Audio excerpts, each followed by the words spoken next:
La histórica tensión que mantienen China y Taiwán tuvo una escalada esta semana cuando Beijing realizó una serie de ejercicios militares alrededor de la isla en represalia a declaraciones y actos realizados en Taipei, reivindicando su independencia. Este episodio se desencadenó el 10 de octubre, cuando el presidente Lai Ching-te celebró el Día Nacional de Taiwán con un discurso separatista y reivindicando la independencia del país. 在这块土地上成长茁壮，中华人民共和国无权代表台湾。身为总统，我的使命是维护国家生存发展，团结2300万台湾人民，并且坚持国家主权不容侵犯并吞。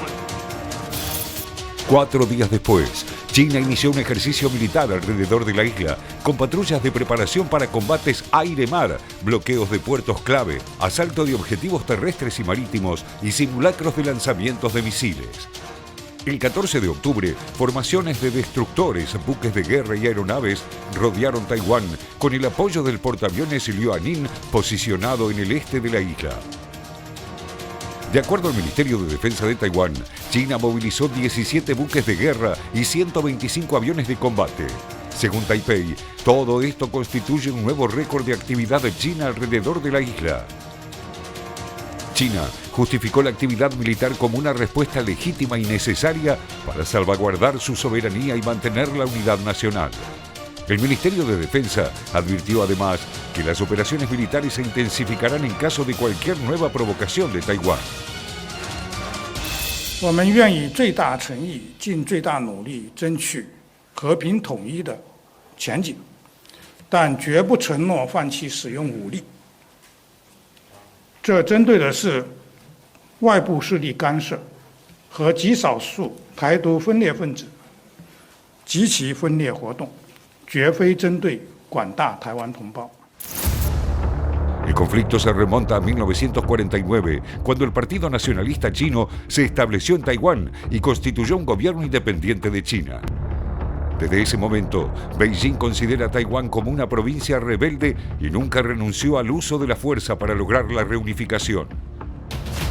赖清德的讲话蓄意割裂两岸历史连接，重谈互不隶属、坚持主权等论调，变换花样贩卖台独谬论，再次暴露其冥顽不化的台独立场和为谋取政治私利不惜推高台海紧张局势的险恶用心。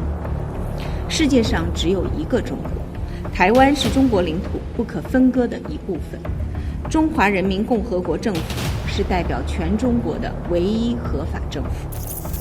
Los ejercicios militares chinos en esta oportunidad se pueden calificar como extraordinarios por la cantidad y calidad de armamento y tropas movilizadas, pero a su vez calibrados comparados con acciones anteriores, claramente con el objetivo de no generar más tensiones con Estados Unidos en medio del proceso electoral que tiene cabeza a cabeza a Donald Trump con Kamala Harris. 考虑到美国总统大选 的问题，所以他这一次的军演也刻意的缩减时间。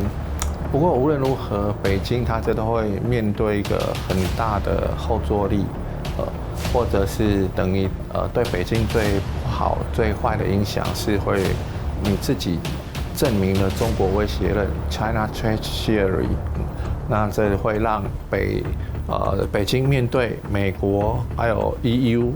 欧盟甚至 NATO 的总体的一个integrated deterrence。 Washington se comprometió con Taiwán a proporcionarle armas defensivas en caso de una invasión china y expresó su intención de defender la isla militarmente. La posición estadounidense es cuanto menos ambigua. Por un lado, promete respaldo militar a Taiwán, pero por otro, reconoce una sola China y mantiene relaciones oficiales con Beijing. Con relación a estas maniobras militares, el Departamento de Estado instó a China a actuar con moderación y evitar acciones que puedan desestabilizar aún más la región. 台湾是中国的一部分，台湾问题是中国内政，不容任何外来干涉。如果美方真的在乎台海的和平、稳定和地区的繁荣，就应当恪守一个中国原则和中美3个联合公报，切实将美国领导人承诺不支持台独将美国领导人不支持台独的承诺落到实处，停止武装台湾，停止向台独分裂势力发出任何错误信号。Taiwán solo tiene 13 aliados diplomáticos en el planeta. En América son Guatemala, Belice, Haití y las islas de San Cristóbal y Nieves, Santa Lucía y San Vicente y las Granadinas en el Caribe. En el resto del mundo es reconocido por la Ciudad del Vaticano y las Islas Marshall, Nauru, Palaos y Tuvalu de Oceanía. Si China decide invadir Taiwán, se desencadenaría un colapso económico global porque contiene la empresa que produce el 50% de los semiconductores que se consumen en el mundo. Estos elementos son fundamentales para la fabricación de celulares, ordenadores, televisores, ascensores y miles de componentes electrónicos que contienen microchips. Un bloqueo o invasión china dejaría al mundo sin chips, agravando severamente la economía global, incluida la de Beijing. El conflicto está abierto. Habrá que ver si son los chips o la presencia militar estadounidense las que frenen una intervención china a Taiwán o si se abre nuevamente una negociación entre ambas partes para buscar una salida similar a la que se aplicó en Hong Kong en 1997. Un país, dos sistemas.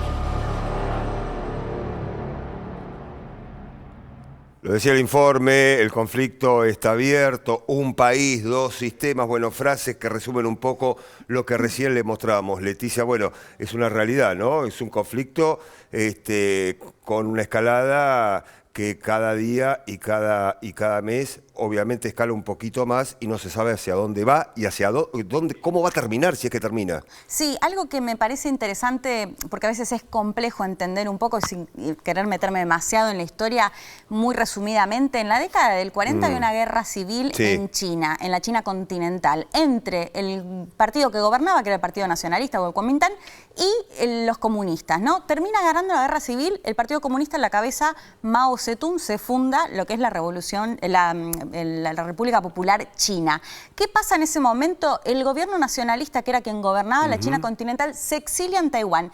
Y la pelea durante años, hasta la década del 70, que lo reconoce finalmente primero Naciones Unidas y después Estados Unidos, tenía que ver con quién representaba a China. Es decir, no tenía que ver con una cuestión de una Taiwán independiente, sino el hecho de reconocer al gobierno chino. Esto es importante entenderlo porque después va a cambiar la situación y de hecho hasta la actualidad, si bien quien gobierna ahora el partido oficialista es o considerado más separatista o más pro independencia, no está claro que esto sea mayoritariamente, de hecho está como bastante dividido en tercios. De hecho, lo que es el heredero del Partido Nacionalista es dialoguista con el gobierno actual, no el oficialismo, digamos, ¿no? Entonces, por un lado, digamos, remarcar que no es que está claro que esto sea algo mayoritario en Taiwán, más allá de, por supuesto, la elección y de quién gobierna, pero es otra situación. Y de hecho, los países que lo reconocen, el más grande es Paraguay, de acá de la región, pero son muy pocos los países que reconocen a Taiwán o que no tienen relaciones con China por este tema. Por otro lado, lo que dicen desde el gobierno de Xi Jinping, y es lo que han sostenido siempre, nosotros consideramos a Taiwán una provincia rebelde, vamos a unificarla en algún momento, se va a unificar y si tenemos que usar la fuerza, lo vamos a hacer. El punto ahí central me parece que tiene que ver con el hecho de no declarar la independencia. O sea, mientras Taiwán no declare la independencia, nada va a suceder más que, como lo plantean incluso desde el gobierno chino, es un mensaje, es disuasorio. No es que esto va a significar que van a ir a la guerra. Entonces, me parece ahí ver esto, si finalmente puede llegar a ir en ese sentido, qué pasa con este discurso, esta tal vez narrativa. Es una declaración de independencia que no llegue nunca. Exactamente. Puede pasar. Exactamente. De hecho, esto es, lo que contaban ahí de Estados Unidos también es interesante, porque Estados Unidos reconoce una sola China, pero a su vez tiene un acuerdo en el cual, de hecho, el propio Biden le han preguntado en su momento qué pasa si intervienen militarmente, si China interviene militarmente en Taiwán. Dijeron que van a asistirlo, como bueno, se contaba ahí en el informe, que es lo acordado. Es decir, que creo que nadie quiere ir a esa situación. Totalmente. Me parece que mientras no haya una declaración de independencia, no deja de ser un mensaje que China le manda al mandatario en Taiwán después de este discurso considerado separatista. Bien, atención con la situación de las dos Coreas, Corea del Norte, Corea del Sur, ejércitos movilizados, testimonios.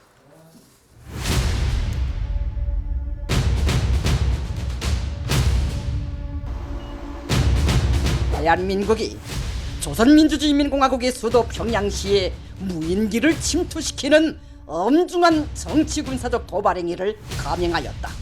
쌍방간 무력 충돌과 나아가 전쟁이 발발될 수 있는 이 같은 무책임하고 위험한 도발 행위를 당장 중지해야 한다. 조선민주주의인민공화국 국방성 대변인이 조선인민군 총참모부가 국경선 부근의 포병연합 부대들과 중요 임무 수행 부대들의 사격 준비 태세를 갖출 데 대한 지시를 하달한 데 대하여 발표했습니다. 북한의 계속되는 핵 미사일 위협과 남북 육로의 완전한 단절 및 소위 남쪽 국경 봉쇄, 무인기 침투 주장 등 의도적 긴장 조성 행위를 강력히 규탄했습니다. 어떻게 보면 안전핀이 제거된 그런 방아쇠에 손이 이제 올려져서 언제라도 격발이 될 수 있는 그런 아주 위험한 그런 국면에 처해 있다고 할 수 있겠죠. 뭐 정치적으로 여러 어려움이 있긴 하지만 이 안보 문제는 평화적으로 안정적으로 관리를 해서 국민들이 불안하지 않도록 하는 게 정부의 책무라고 하겠습니다.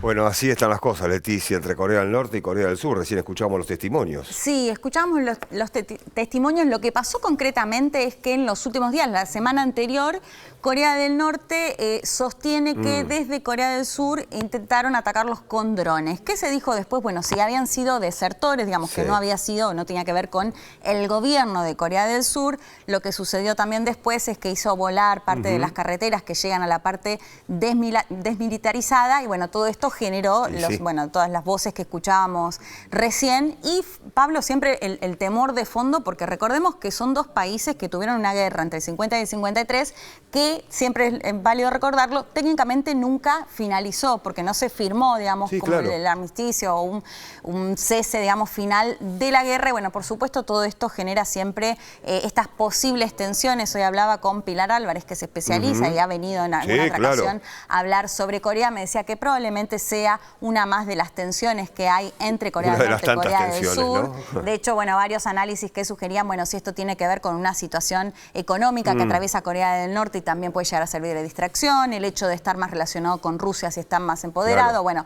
varios análisis que surgían de por qué esta tensión se revitalizó. Lo más probable, y esperemos que así sea, que no pase a mayores, pero bueno, por supuesto, todos estos dichos y las situaciones que pasaron llamaron la atención y encienden las alarmas en este contexto particular entre las dos Coreas. Bien, seguimos recorriendo el mundo, más noticias, resumen, vamos. Cumbre en Berlín. El presidente de Estados Unidos, Joe Biden, el canciller alemán Olaf Scholz, el primer ministro del Reino Unido, Sir Keir Starmer, y el presidente francés Emmanuel Macron mantuvieron una reunión de emergencia sobre la guerra en Ucrania. Bolivia. La Corte rechazó el enjuiciamiento a Áñez.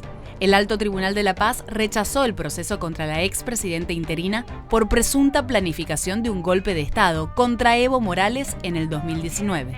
Sin embargo, Jeanine Áñez seguirá cumpliendo una condena de 10 años por hechos relacionados con el supuesto golpe. Se agrava el drama por las inundaciones en Francia. Las intensas lluvias que azotaron durante una semana el centro y sureste del país galo siguen generando más inundaciones y desbordes de ríos, cortes de energía y una serie de inconvenientes en zonas urbanas y rurales. El sur de Lyon permanece en alerta naranja.